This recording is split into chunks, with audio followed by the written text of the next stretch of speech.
আমার প্রবাসী ভাইয়েরা রুটিতে আগে ঝাড়ু দিতেছে, গমের রুটি, তারপরে খাইতেছে। আরে প্রবাসের রুটি রে, আমার ভাইয়েরা রুটি খাইতেছে। ভাই রুটিগুলো কেমন লাগতেছে ভাই?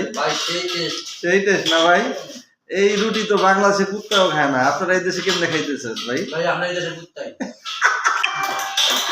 আমার বাংলাদেশের ছাগল গরুরে দিলে মনে হয় রুটি বমি করে ভালা দিবে। দেন রুটির উপরে ঝাড়ু দিতেছে, ঝাড়ু দিয়ে পরিষ্কার করে রুটির উপরে ময়লা ফালাইবো, তারপরে এই রুটি খাইবো। আরে প্রবাসে ভাই, মিশরে ভাই, মিশরের প্রবাসী ভাইদের আপনারা দেখেন সকালে নাস্তা করতেছে, রান্না হয় না, তারা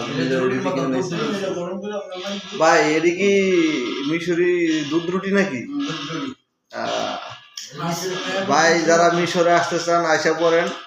মিশরে গার্মেন্টস অপারেটররা 50 থেকে 60 হাজার টাকা বেতন পায়। আর এই যে সকালবেলা